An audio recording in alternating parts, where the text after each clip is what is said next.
Welcome to the last lecture in our distinguished lecture series on Ohio and the world to celebrate the bicentennial of the state. I'm Jeffrey Parker, Professor of History and Associate at the Mershon Center of the Ohio State University and co-organizer of this series. It's been 2 years in the making, and its realization naturally has only proved possible thanks to help from many people and many organizations. And I'd like to thank them. But first of all, I'd like to draw your attention to a very remarkable circumstance. We have on this stage today 3 generations of OSU presidents. President Kirwan, President Sisson. Most unusual. I'd like to thank the advisory committee, which helped Professor Sisson and me put together this series. In particular, or rather by name, Lucy Murphy, who reminded us that Ohio's history did not begin with statehood and helped us to secure outstanding coverage of the first Ohioans. I'd like to thank Sandy Bolsenius, who wanted our speakers to visit and interact with Columbus public school students and put us in touch with Dwight Gross and Doreen Uhas Sauer, who very quickly became Ohio Teacher of the Year. And between them, Sandy, Dwight, and Doreen made it happen. I'd like to thank Ken Goings, Gary Ness, Jim Caden, and John Winkler, who helped us to attract outstanding speakers and to establish some common denominators for them all to address. Many thanks to all on our advisory committee. I think that's enough from me. This funny accent must be confusing you. I'm the world. This is Ohio. So Ohio here will recognize the rest of the team, but before relinquishing the microphone to him, I would just like to say how delighted I am that Chancellor Kirwan accepted our invitation to speak today, because as I've always said, OSU can't have enough Brits. And thank you, Mr. World. I'm delighted to be Mr. Ohio in this tag team of this series by that name, although Britt has spent much time in Ohio and I've spent much time in the world. What we're doing today is recording for history, for posterity, so these things are going to last for a long time. How does one conceive a series that embraces the enormous complexity of 200 years of a major political unit in this country and in the world?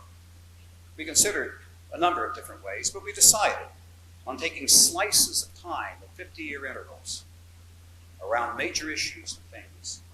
Thus, Ohio circa 1803 and onward, but Ohio, the Ohio country, existed before statehood. Thus, a lecture on Ohio, circa 1753, when European powers, Native Americans, and American colonies were contesting this land. We're optimistic. Jeffrey and I were optimists and don't see it in the history. Thus, Ohio, circa 2053. The future is the past, of roads taken and roads not taken, devised and not devised, the subject of today's considerations. And outreach from the beginning, from the very beginning.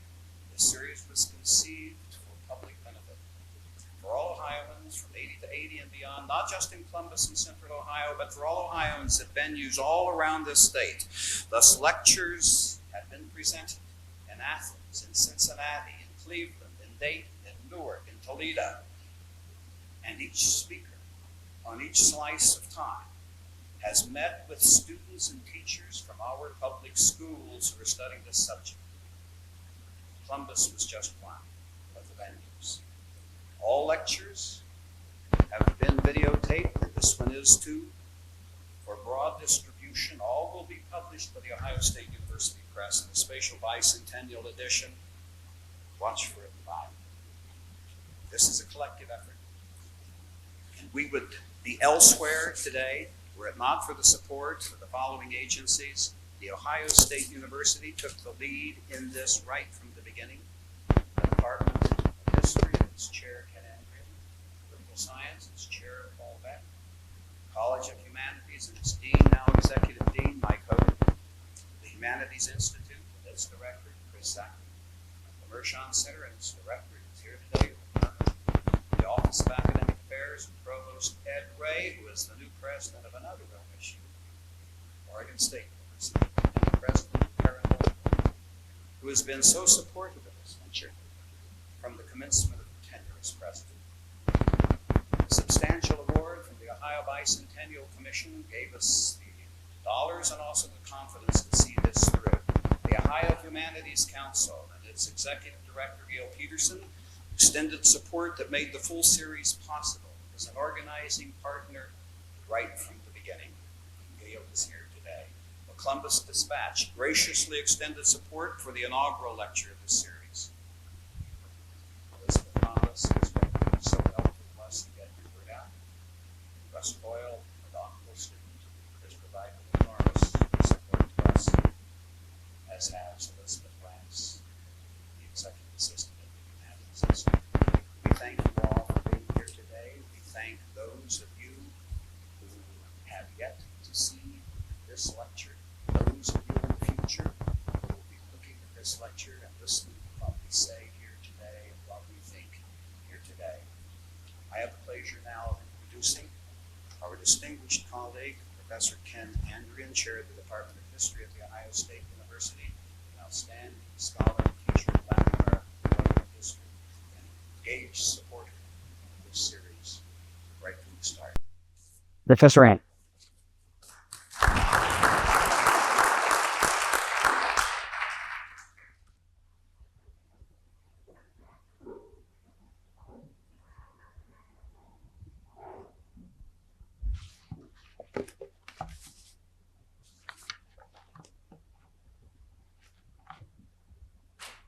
It's my great pleasure today to introduce someone who truly needs no introduction to this audience, President Karen Holbrook. Even before assuming her duties this past October, Dr. Holbrook had established a stellar reputation as a scholar, teacher, and academic leader at important public institutions in this country. Most recently, at the University of Georgia, where she served as Senior Vice President for Academic Affairs, Provost, and Professor of Cell Biology. She comes to us as one of an emerging group of distinguished female leaders in academia. And since her arrival, she has inspired the university community with her vision to continue Ohio State's rise to become one of the world's premier research and teaching universities. I was privileged just a short while ago to attend her formal investiture as president, and I can say in all candor that I found her speech at that university event to be truly inspiring. I ask that you join Dick Sisson, Jeffrey Parker, and me in giving a warm and enthusiastic welcome to the 13th president of The Ohio State University and the first woman to occupy this important position, Karen A. Holbrook.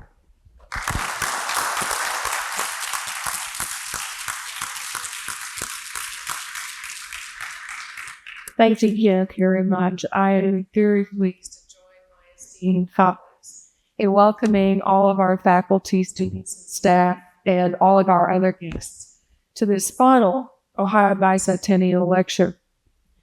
We've been very proud to join the Ohio Bicentennial Commission and the Ohio Humanities Council in supporting this lecture series to honor Ohio's history.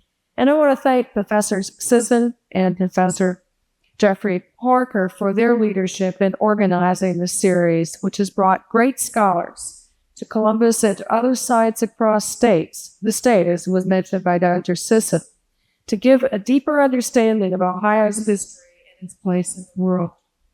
As Ohio's land-grant university, we have a vital mission to offer these important educational opportunities, not only for those of our campus, but for Ohioans all across the state and of all ages.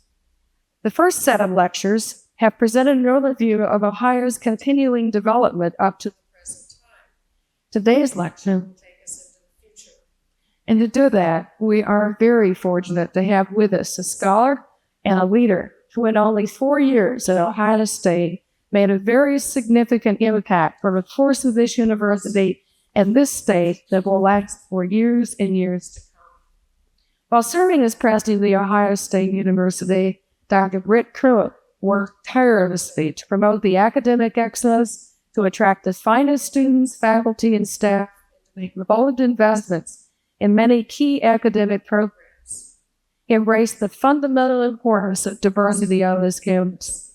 The Kirwan Institute for the Study of Race and Ethnicity expands diversity and scholarship at the university and stands as a legacy to his personal commitment to diversity. Brett Kirwan is one of America's preeminent scholars, educators, and leaders. He has served the highest ranks of university administration and is now Chancellor of the University System of Maryland. He's published many influential articles on higher education. His expertise is frequently called upon at the national level, where both Presidents Bush and Clinton appointed him to advisory positions. And he served as chair of the Kellogg Commission on the Future of Higher Education, which produced the report Renewing the Covenant, Learning, Discovery, and Engagement in a New Age, Different World. Last year, he was named the fellow of the American Academy of Arts and Sciences. Tomorrow, the Ohio State University will confer the honorary degree Doctor of Education upon Dr. Kirwan in recognition of his esteemed career in higher education and his outstanding contributions to academic excellence in America and to his many contributions at the Ohio State University. This will officially date Brett a Buckeye for life. Now it is my very great honor to introduce the speaker of today's Ohio Bicentennial Lecture Series, Dr. Brett Kirwan. That was so nice. Thank you very much. That was wonderful. Thank you very Thank much. you. Guess I have to put this.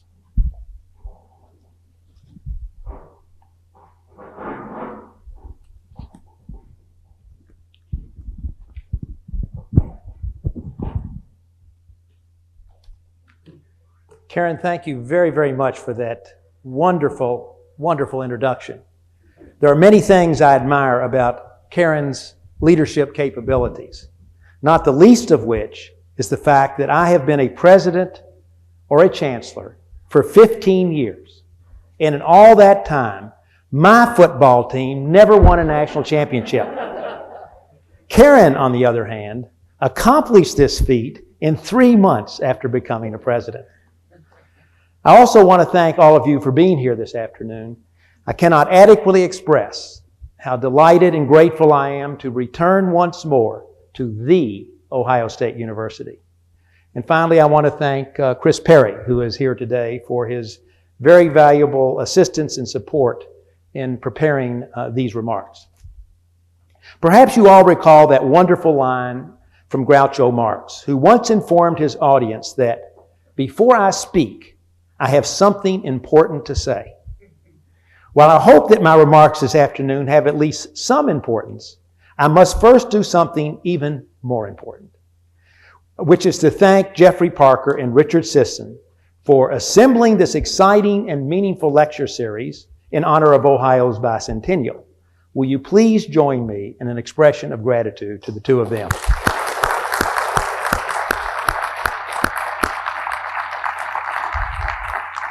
We are all familiar with the aha moment, a time when inspiration strikes or the solution to an intransigent problem suddenly becomes clear. I must confess that as I started to prepare these remarks, I experienced an oh my God moment. That's when it hit me. In keeping with this series' theme of looking at Ohio over 50-year intervals, in a weak moment, I had committed to Richard Sisson that I would attempt to describe Ohio 50 years from now. After several sleepless nights fretting over the impossibility of this assignment, I had an aha moment. That's when I recalled the wise counsel of Eric Fiedler, a conference board economist, who said, and I quote, "Give them a number or give them a date, but never give them both." I quickly concluded that it would be foolish, especially for someone trained as a theoretical mathematician, to try to predict 2053 with any degree of specificity. At the same time, however, commitments should be honored. So Richard and I renegotiated, and I agreed to a more manageable task. Identify issues that will influence Ohio's quality of life over the decades leading up to 2053. In particular, I will share some thoughts and projections on the 21st century, globally and in Ohio, describe two contrasting futures for the Buckeye State, and suggest how the more attractive of those futures might be realized. Before considering the 21st century, however, we should ground ourselves in yesterday's and today's Ohio. This lecture series has reminded us of Ohio's history, much of it proud. Journalist and native son Johnny Apple observed that as the first completely American state, Ohio reflected a special sort of optimism and assurance. Professor David Edmonds noted that Ohio in the 18th century was a key region for the British and French, that the American government needed Ohio's land, and that the Shawnees considered Ohio the center of the world. On certain Saturdays in the fall, it sometimes still feels that way, doesn't it? Professor James Horton added that Ohio stood at the intersection of emerging national tensions, a borderland between slavery and freedom. Eric Foner informed us that as early as 1870, Ohio ranked fourth among the states in manufacturing. Professor Catherine Kish Sklar described Ohio's leaders in the progressive era who created a civil society. Professor James Patterson noted that even as outsiders venerated such leaders as Edison, Goodrich, Firestone, Procter, Gamble, and Kettering, with the perspective afforded by hindsight, he said, the seeds of serious economic decline were already developing. And most recently, Professor Emeritus Herb Asher effectively raised a number of troubling political and economic issues that face this state today. Looking back, Ohio has had its share of pioneers and problem solvers, from its early settlers to its farmers, immigrants, and industrialists, and from its abolitionists to its proponents for women's suffrage. Looking at today, Ohio offers many, many wonderful attributes, including huge talent and potential, rock-solid Midwestern values, a culture of personal graciousness and warmth, a marvelous can-do spirit, and, of course, institutions like this great university. Despite these attributes, however, over the past half-century, Ohio has entered a period of economic decline. Its industrial image, once so appealing, holds less luster now, and the signs of economic stagnation are widespread. At the risk of repeating some of Herb Asher's points, I think it's important to describe briefly Ohio's steady slide from economic leadership to mediocrity, seemingly headed inexorably towards something worse. In personal income, Ohio continues to lose ground. In 1960, it ranked 6th in personal income. Today, it ranks 24th. Over the past several decades, personal income has moved from well above the national average to well below. Today, Ohio's personal income is the lowest in the Midwest. According to the Ohio Board of Regents, each man, woman, and child here earns almost $1,500 less than the average American. If incomes were just at the national average, Ohioans would have had a combined $30 billion more in disposable income last year. This translates into something like $1.5 billion in lost state revenues. I understand we just discovered another $1 billion in lost state revenues recently. Imagine what Ohio could do with that money now. Ohio doesn't have those resources because it's mired complacently in what has been labeled the old economy. The old economy is characterized by production line manufacturing and is blue-collar dependent. The so-called new economy or knowledge economy, on the other hand, is knowledge-based and requires a highly educated educated citizenry, innovation, entrepreneurship, and global competitiveness. At its most basic level, the contrast between the old economy and the new economy is the age-old contrast between brawn and brain. Overrepresented in traditional manufacturing and underrepresented in the service sector, Ohio lags the nation in business and professional services, research and development, and information technology, fields at the center of today's knowledge-based economy. It's telling to note that while statistically 1 of every 24 American jobs resides here in Ohio, Ohio has just 1 of every 34 jobs in computer and data processing, 1 of every 34 jobs in research and development, 1 of every 29 jobs in engineering services, and 1 of every 32 jobs in management services. As a result, Ohio has been underperforming the national economy. In the 1997-2000 period, for example, when U.S. employment was rising at a rate of 2.5%, Ohio was missing out on the party, with its employment rate increasing at only 1.4%. At least 3 national groups have created methodologies to measure where states and regions stand in transitioning from the old economy to the new. One is the Milken Institute, whose knowledge-based economy index ranks states based on a dozen criteria that it believes are critical to future economic growth.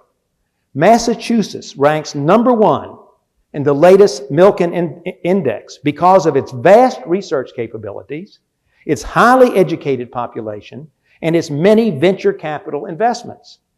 Ohio ranks 27th between Kansas and Missouri. It does particularly poorly in educational attainment and in academic research dollars per capita, business starts, venture capital investment, and proceeds from initial public offerings.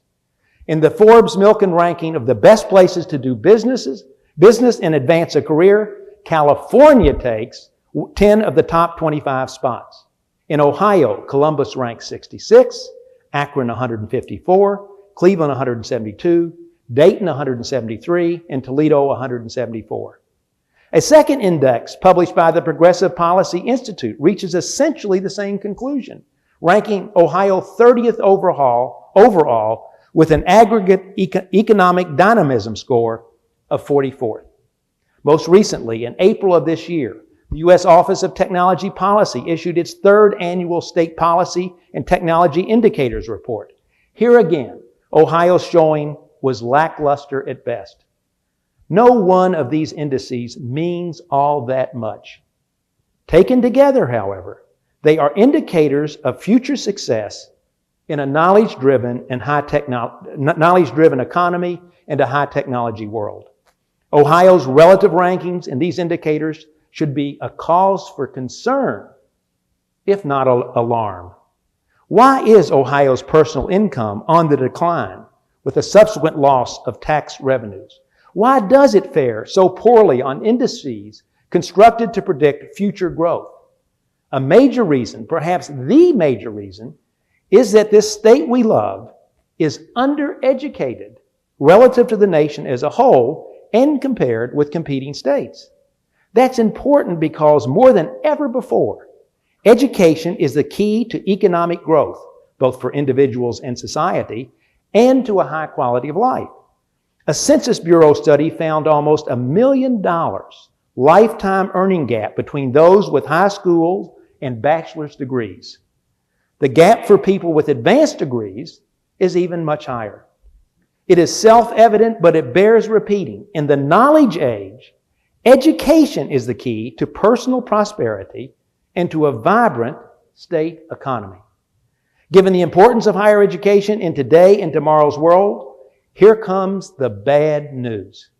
Unfortunately, Ohio ranks 39th in the nation in the percent of residents with a 4-year degree, down from 30th in 1960.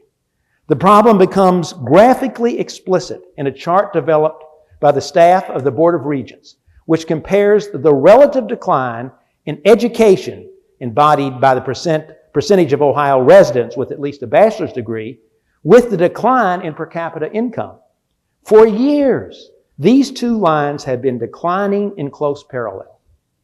One reason Ohio is an undereducated state, is that since 1970, the state's support for higher education as a percentage of total tax revenues has lagged the national average.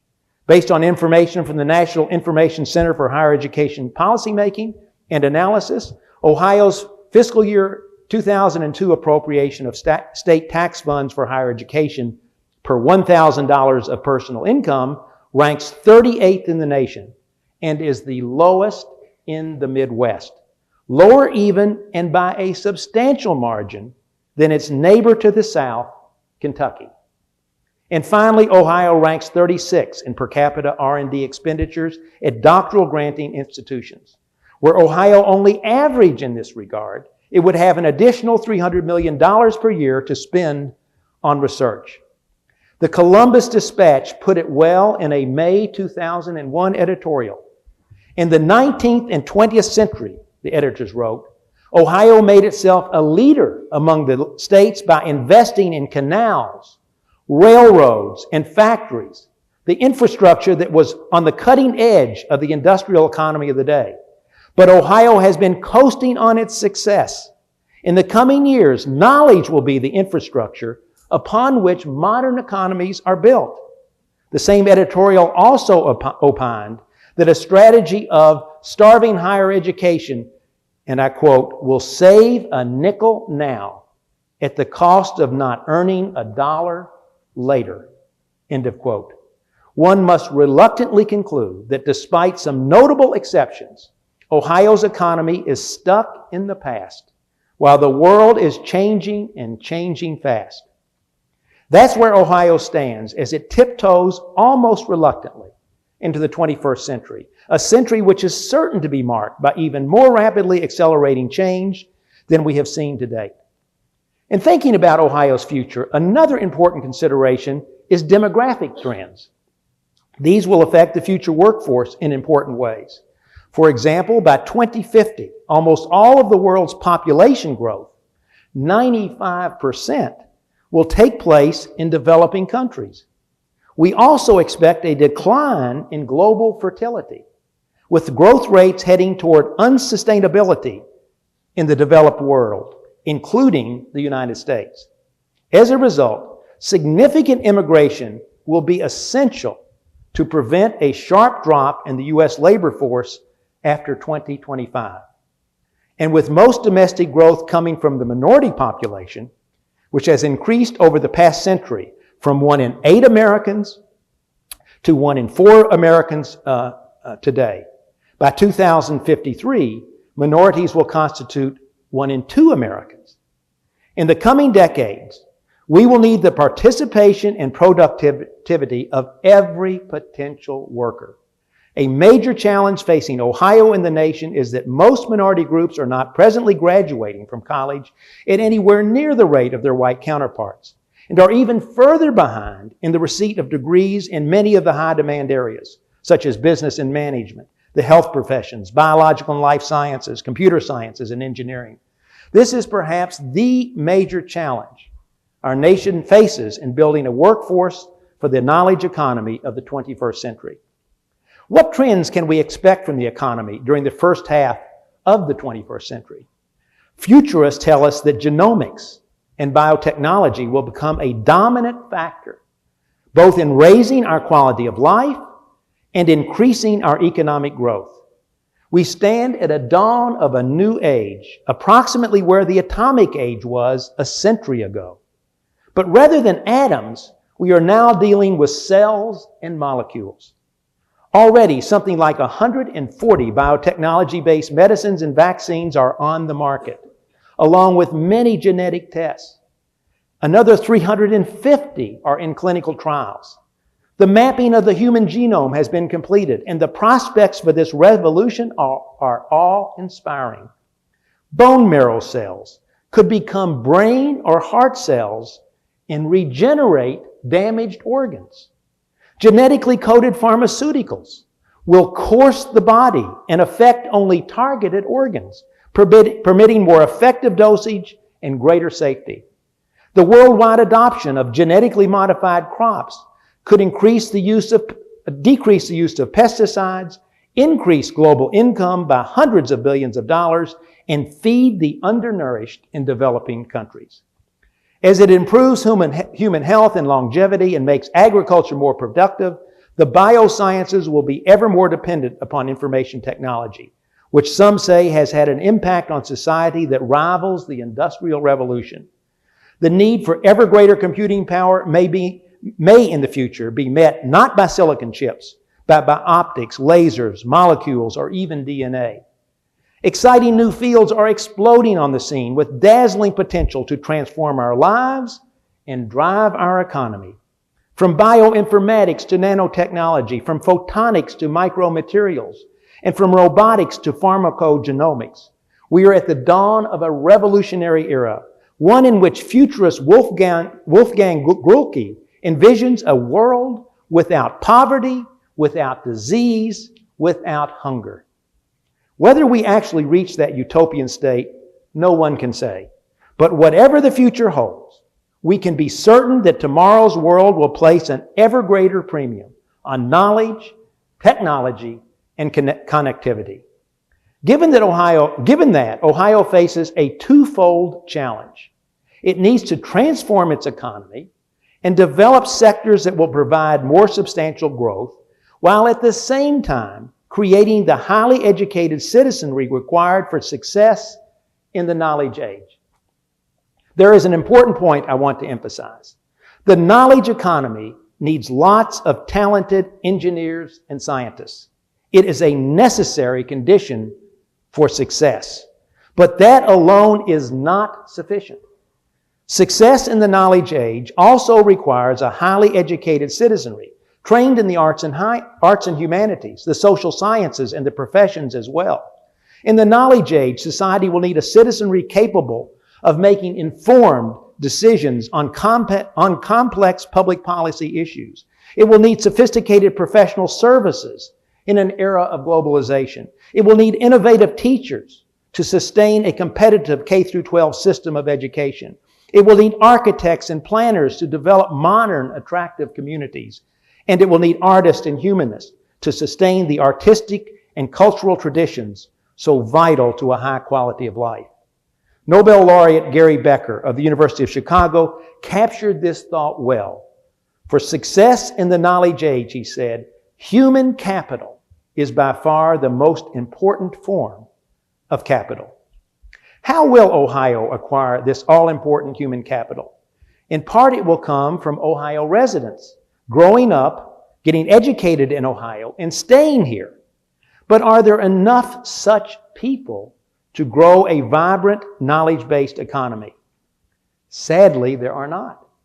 Based on census projections from 1995 to 2025, Ohio's population will grow more slowly than that of the country overall. While Ohio will remain the nation's 7th most populous state, its rate of population change will rank 49th out of the 50. Further, the proportion of Ohio's population classified as elderly, I guess that includes me now, is expected to grow much faster than the nation at large, which means it will have a smaller proportion of young people entering the workforce. Not only is Ohio's population aging, but like the nation as a whole, it's becoming more diverse, with minorities constituting an ever-increasing proportion of the workforce. Given expected worker scarcities, educated and well-trained minorities are essential to Ohio's future economic prosperity. So are immigrants. But even though the handwriting is clearly on the wall, many still don't understand the implications. Some object that 5,300 international students study at Ohio State. Instead, Ohio should rejoice that bright, highly motivated, and ambitious overseas students come to Ohio to learn. Rather than discouraging their presence, we should be encouraging them to stay and to help revitalize the economy. In summary, as things now stand, Ohio can anticipate a population that grows more slowly, ages more rapidly than the national average, as well as businesses that will underperform the nation at large. For this prognosis to improve, it will be essential to create educational and economic opportunities that will attract younger women and men, retain talented people, and assure that minorities have every opportunity to become fully contributing members of society. Higher education is the key to making these things happen, and therefore Ohio needs a strategy that better utilizes its colleges and universities to create a different kind of future for its citizens. With these comments as a backdrop, what are Ohio's options? In his recent bicentennial lecture, my good friend Herb Asher spoke of Ohio at being at the crossroads for decades. That thought evokes the familiar words of Robert Frost about roads taken and not taken. You will recall that the poem, which is one of my favorites, ends with these words: I shall be telling this with a sigh, somewhere ages and ages hence. Two roads diverged in a wood, and I took the road less traveled by, and that has made all the difference. What are the choices for Ohio? Where do the two paths lead based upon what we know and what the experts tell us to expect? Let me present these two roads as two contrasting futures. One path requires no choice at all, simply continuing down yesterday's road, resisting change and failing to acknowledge the forces that are fundamentally transforming Ohio and the world. It's a path of isolation in today's global, high-technology, knowledge-based economy. It's the path of disinvestment and decline. Because the decline has been gradual and over decades, at any given moment, it is easy to overlook or ignore. But at this point, to ignore the cumulative effect is to place Ohio's future at great peril. President Eisenhower once said that neither a wise man nor a brave man lies down on the tracks of history to wait for the train of the future to run him over. The train is building steam and will arrive long before 2053. As the personal income of its people falls further and further behind the national average, as educational levels fall increasingly below that of competitor states, as the talented people needed to operate a knowledge economy avoid or leave the state, as new businesses decide that the grass is greener somewhere else, as tax receipts continue to decrease, and the state and local governments, along with nonprofits, are less able to offer needed social services. As it is more and more difficult to uphold Ohio's legendary can-do spirit, and as the overall quality of life declines. In the past, Ohio has often demonstrated economic leadership. It is, after all, the birthplace of aviation, and became the rubber capital of the world. Cleveland, America's fifth largest city only 4 decades ago, spawned John D. Rockefeller and Standard Oil, which became the dominant business organization in the country. Ohio has been an agriculture and manufacturing powerhouse, but while many large and important organizations still call Ohio home, the era of national economic leadership has long passed. The question is, what areas will Ohio lead during this century? Will it lead in the biosciences, which, as we know, are expected to be core businesses in our economy? Not the way the state is headed today. Will it lead in information technology? That also appears unlikely. Perhaps some of the entrepreneurs will be the Edisons and Wright brothers of our time. Let's hope so. But is Ohio doing all that it can to nurture them and to develop high-growth fields? Sorry to say it is not. In contrast, many areas of the nation are developing strong competitive positions in the 21st century fields. The Bay Area, the Boston, Cambridge, and San Diego regions are the current centers for biotechnology. The Washington, D.C. area is not only our nation's capital, it is also the leader in the information communications, or infocom industry. The report on science and technology indicators, which I cited earlier, writes that in addition to the obvious locations as Boston, Silicon Valley, Raleigh-Durham, and Austin, we now have pockets of S&T-based economic development exploding in Minneapolis, Seattle, Boulder, and Salt Lake City. These communities demonstrate, the report adds, that S&T based businesses exhibit the tendency to cluster in areas that have strong technology assets and infrastructure. The requisite assets and infrastructure include most especially the presence of top-tier research universities, the caliber of institutions that Ohio State seeks to become and must become if Ohio is to prosper. Today, according to U.S. News and World Report, Ohio has one private university, no publics ranked in the top tier of America's colleges and universities, 3 in the second tier, 2 in the third tier, and 8 in the bottom tier. Compare that with states like Massachusetts, California, and North Carolina. And compare that with a Millikan Institute report that notes that every one of the nation's top 25 metro areas economically has at least one top-tier research university. What will Ohio be known for in 2053? Whatever it is, the seeds must be planted now, and many of them must be planted at places like Ohio State, because the road Ohio is traveling now leads to a place no one should want to go. If these seeds are planted, there is a brighter side, that other road that can make all the difference. Rather than disinvestment, this is the path of investment. Investment in people, investment in knowledge, investment in skills, investment in research, investment in venture capital, and investment in entrepreneurial development. This road is also the path to better, more rewarding jobs and higher incomes, lower taxes and improved services, possible only with a strong and growing tax base, a vibrant economy that offers opportunity to Ohio's young people and attracts others to come here and stay. The rising tide of prosperity that does or certainly can raise all the boats, benefiting all citizens. In short, a better and better quality of life. This is the road Ohio followed a century ago when it emerged as an economic powerhouse. It's the road it needs to follow now. Fortunately, there are some impressive activities already underway. At Ohio State, for example, the Biomedical Research Initiative and the Biomedical Research Tower that will accompany it offer tremendous potential.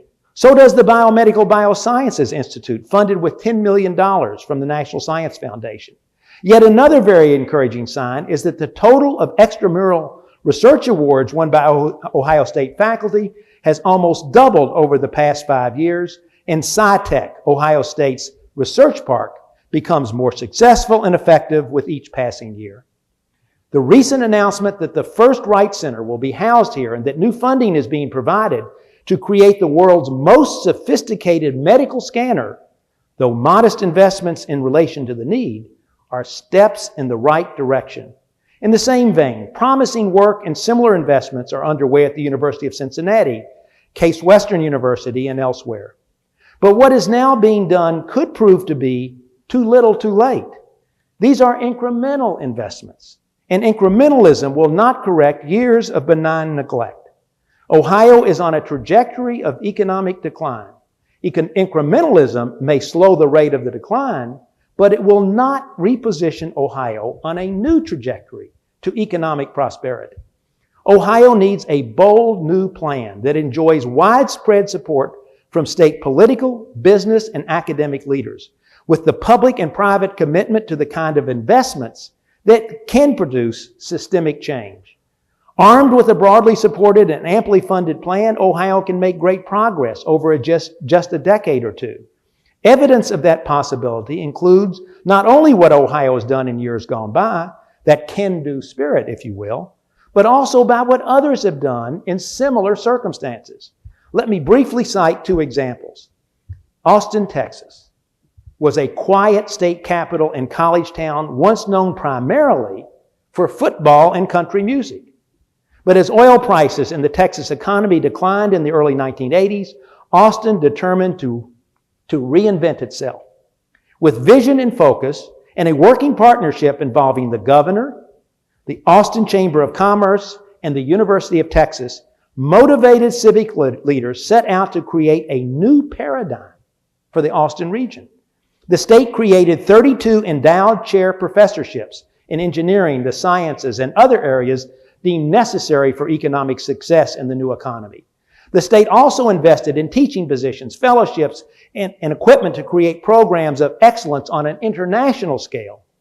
These investments were the cornerstone of the effort to attract the Microelectronics and Computer Technology Corporation, or MCC, the nation's first high-tech consortium of companies. After winning the MCC competition, Austin recruited 3M, and the rest, as they say, is history. Organizations sprouted up to foster innovation, provide capital, encourage and incubate new businesses. It was this entrepreneurial environment that spawned Dell Computer. Austin, of course, became a high-tech center focused on semiconductors and computers. By 1988, Inc. magazine had named it the #1 entrepreneurial city in the nation. 10 years later, Fortune named it the #1 best city for business in North America. Compared to Texas, whose job growth was 33% during the 1990s, Austin grew by 72%. Another similar example is Georgia, where Karen Holbrook can tell you a wake-up call came in the mid-1980s, and it led to the creation of very successful partnerships among Georgia's universities, the state government, and the private sector. Actually, Atlanta had lost the competition for MCC that Austin won, and it set out to ensure that such a thing would never happen again. First, a governor's research consortium invested in the creation of major research centers of excellence at Georgia research universities. Later, the Georgia Research Alliance broadened the effort. And as in Austin, state and private funding provided eminent scholar positions, as well as an upgrading of the research facilities, the purchase of sophisticated new research equipment, and incentives to promote partnerships between the universities and the private sector. A decade later, Georgia led the nation in high-tech job growth. Georgia also increased its college graduate population by a whopping 62% during the 1990s. Incidentally, according to the Milken Institute demographer, Dr. William Fry, the cities of Charlotte, Raleigh, Atlanta, and Austin all increased their college graduation population by more than 70% during that period. So yes, it can be done. And with all of Ohio's many strengths, it can be done here. Some of the elements are in place, but only to a limited extent. For it to really happen with significant results, 4 steps are essential.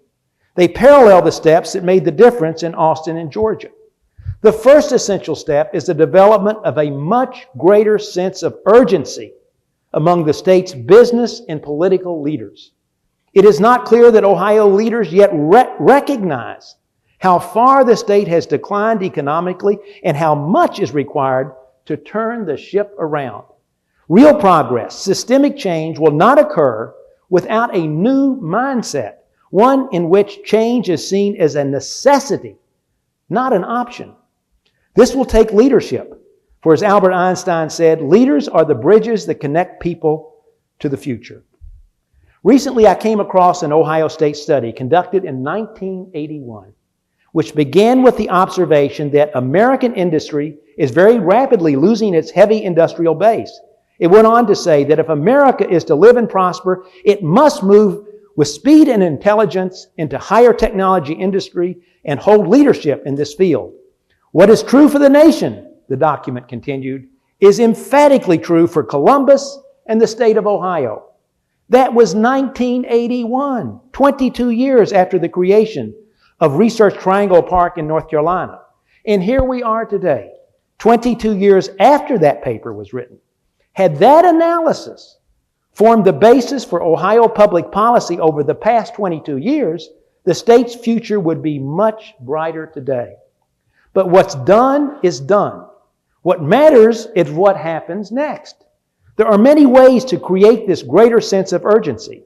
For example, the governor, working in partnership with the Ohio Business Roundtable and the legislature, might convene an economic summit where business, government, and academic leaders come together, better understand the crisis, and launch a process to address it. The second step Ohio needs to take results from the first. It is a broadly supported plan that incorporates a vision very different from today's Ohio and a roadmap to reach the new destination. That was the key to success in Austin and in Georgia. I can assure you that other states, even some that are more firmly rooted in the knowledge economy, are doing exactly this now. For example, in Maryland, Governor Ehrlich just appointed a high-level task force that includes business leaders and venture capitalists, as well as the president of Johns Hopkins University, me as Chancellor of the University System of Maryland, and other academic leaders. The charge to the task force is to identify the issues Maryland must address and the investments it must make if Maryland is to remain a leader in the knowledge economy. Mind you, this is a state that already has very good predictive indicators. It ranks number 1 in per capita investments in R&D and in the percentage of its population with bachelor's and advanced degrees. A strategy to develop the plan Ohio needs would be a natural consequence of the economic summit I suggested. It would require a task force comprised of business leaders and academic leaders who would propose the broad initiatives and identify the resources necessary to place Ohio on a new economic trajectory. The third step is something that I'm convinced would be included in a new visionary plan. It is a substantially increased state investment to strengthen higher education overall, increase its capacity to educate a much higher proportion of the state's population, and promote economic development in partnership with the private sector. The human capital that will play such a vital role in the years ahead involves, as I noted earlier, much more than just people with technical and knowledge and skills. It also involves broadly educated citizens who can reason, plan, and innovate to address the myriad of complex issues facing modern society. Comparing Ohio's investment in higher education and using either a per student or a per income basis, I estimate that Ohio would have to commit something on the order of an additional $500 million a year to match the investment of states with top-tier public universities. On the economic development side, Ohio needs investments like Governor Taft's Third Frontier initiative, only more and larger commitments, well integrated into the to the statewide strategy. Whoa, critics will respond. Ohio doesn't have the money to support higher education at this level. My response to that is other states are doing so, and the total required is only a fraction of what the state has already committed to improving K through 12 education. Wouldn't it be sad if the state's admirable investment in K through 12 education resulted in a windfall for states with stronger public universities as they siphon off greater numbers of Ohio's most talented high school graduates? The state's political and business leaders must come to grips with the fact that Ohio has kept higher education on the back burner while other states have found the money to invest in its universities even in these difficult economic times. The fourth element, and I cannot overstate its importance, is a vital, close-knit, and continuing partnership between and among state government, business, and higher education leaders. This is missing in Ohio, and it is an absolute must. All the players in this three-legged partnership need to be as enthusiastic and committed as they are cooperative and collaborative. The partnership cannot be seen as an obligation. It has to be a vital calling, and it has to include the enthusiastic participation of the state's top business leaders. When I arrived in Ohio in 1998, I was surprised to learn that the state's major business forum, the Ohio Business Roundtable, did not include participation by academic leaders. In some ways, this omission is symptomatic of the culture that needs changing in Ohio. I can assure you that in most states, the comparable business groups welcome academic leaders as full partners in shaping the state's future. Someone said there is no shortcut to the future, but that there is a fast lane. Ohio must abandon its present dead-end journey and put its pedal to the metal. It needs to reclaim its proud legacy of leadership, and it needs to start now. The leaders and the people of Ohio must decide and decide quickly what road to take in the years ahead. A decision that, in Frost's words, truly could make all the difference. I thought it might be appropriate to end this final lecture of the series with a closing comment from the first lecture. Some of you may recall that Johnny Apple ended his talk with a piece of advice attributed to Wilbur Wright. Pick out a good father and mother, Wright advised, and begin life in Ohio. That really is what this is all about. Creating a climate, economy, and quality of life that will make such advice as timely in the 21st century as it was a century ago. As one who remains forever attached to the Buckeye State, I will be watching closely and rooting hard for your success. Go Ohio and go Bucks. Thank you. Thank you. Thank you. Thank you. Thank you very much. Thank you. Thank you.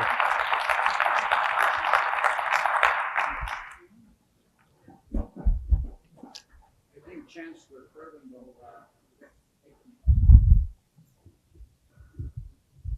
make you to listen to a short comment or short comments.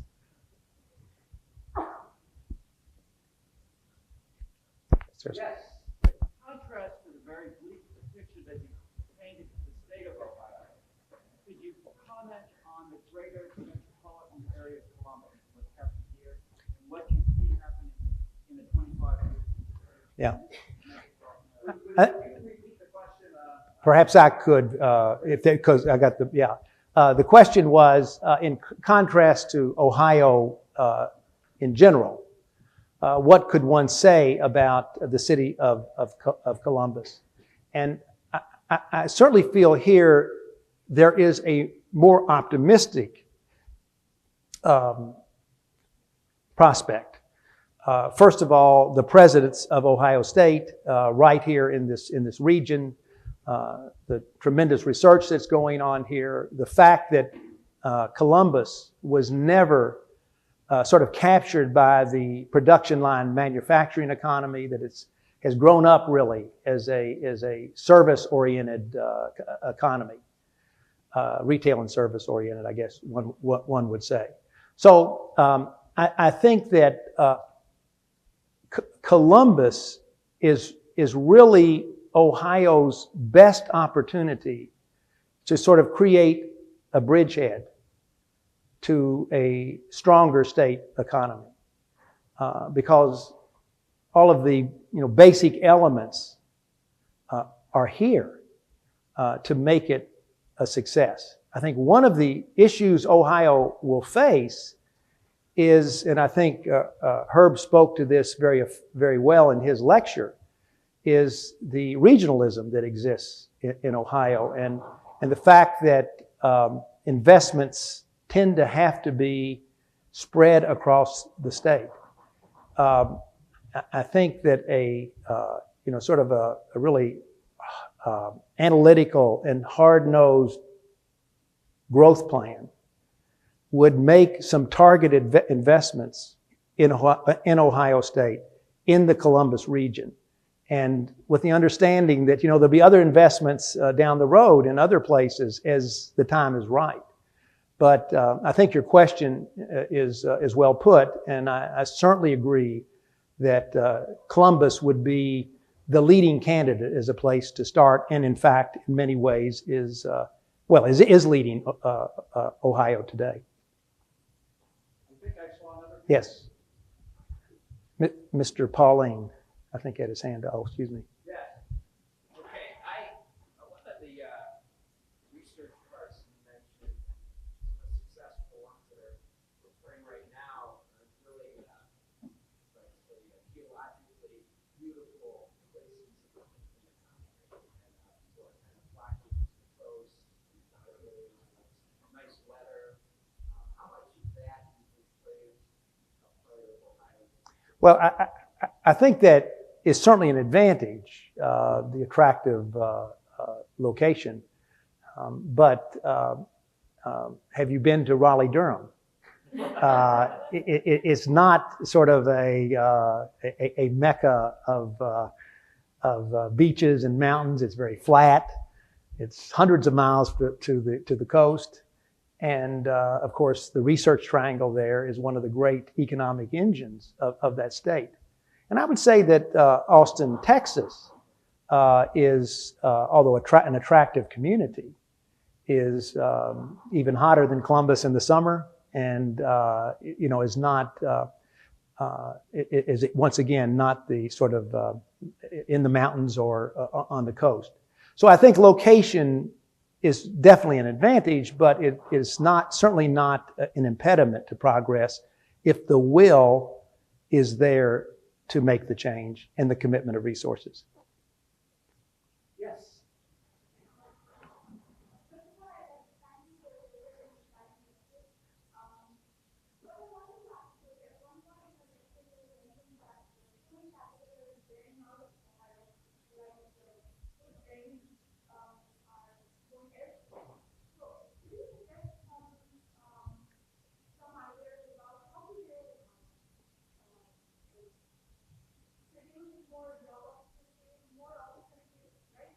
Right. Right. Well, first of all, obviously there are many brains in Ohio that are staying here. You just look at this room. That comment was made in relative terms in comparison to the import-export of talent that one would see in some of the leading states.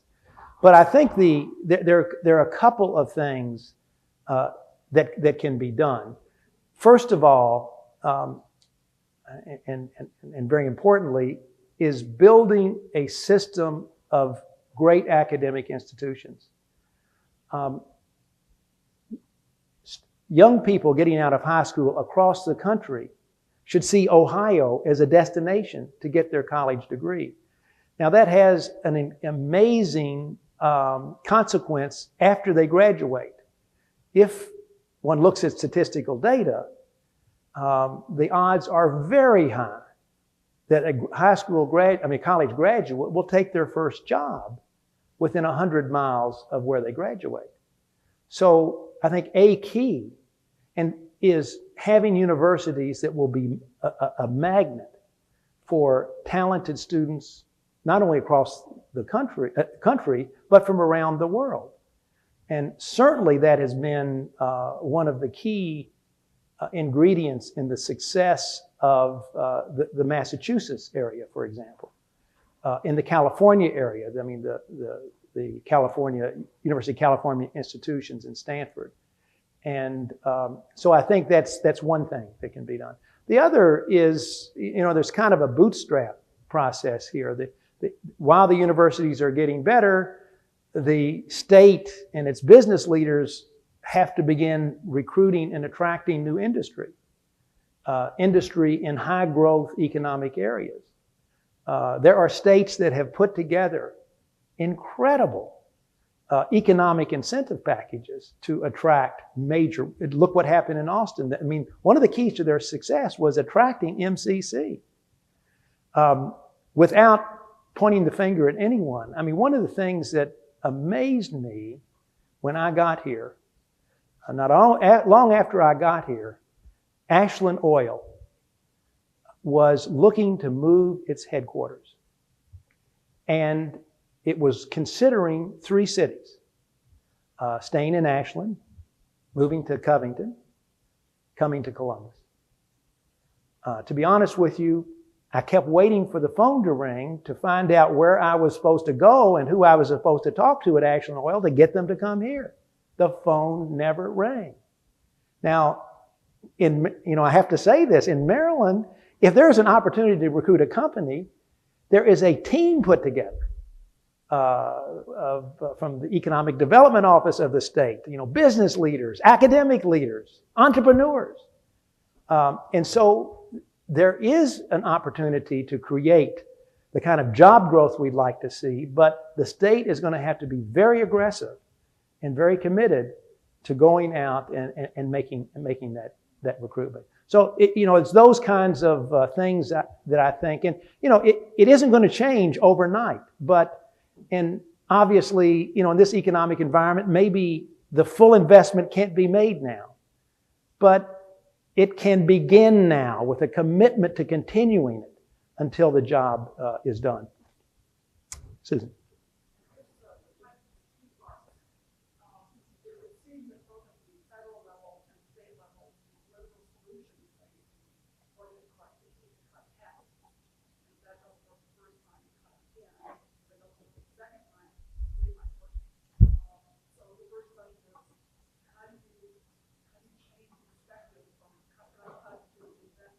Right.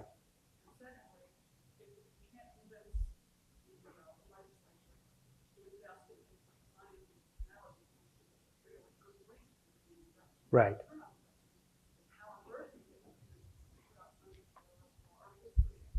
Right. Yeah. Well, you're right. It is a two-part question, and your first observation is one that, quite frankly, I find very, very troubling in our society today. There seems to me, as an observer, to be emerging a sort of state and national policies that have no compassion or no vision and inspiration. It's sort of I don't know how to put it, a more selfish attitude. And it is very troubling. And the absence of a willingness to make, to collect the funds necessary to make investments for the future is very, very troubling indeed. I think that the best chance for making something, for creating a revenue stream to make these kinds of investment is one built on an economic argument.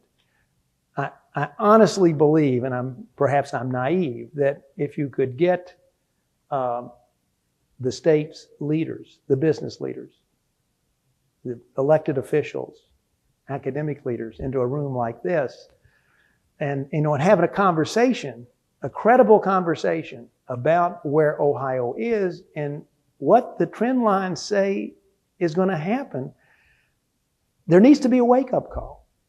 And there has to be some sort of catalyst for making that wake-up call. But once it's made, and if the case is convincing, I think that you can get people to take action. Certainly it happened in Texas. Certainly it happened in Georgia. And I think to a lesser extent or less well-known examples exist elsewhere around the country. But it is going to take a coming together of business, government, and academic leaders to create this sense of crisis and need for change. Let me just, because our humanities question is so important, and I tried to make the point during my remarks that in building this case, we can't oversell science and technology as being all that's needed. And it is a more difficult argument.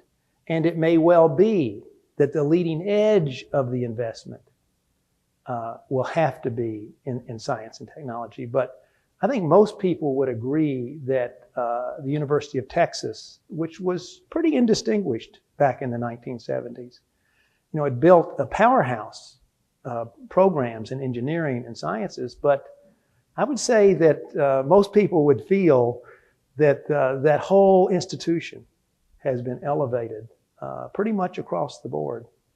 And it probably will have to be in stages, but it's very hard to sustain or create a great university that is one-sided. Now, you can maybe at MIT, which is an institute, technology institute, or Caltech, but it's very hard to think of many universities that are really great universities that are have great science programs that don't also have great humanities programs. And, that's part of being a university. It may not happen as quickly, but it will happen. There was a question back here. Yes, sir.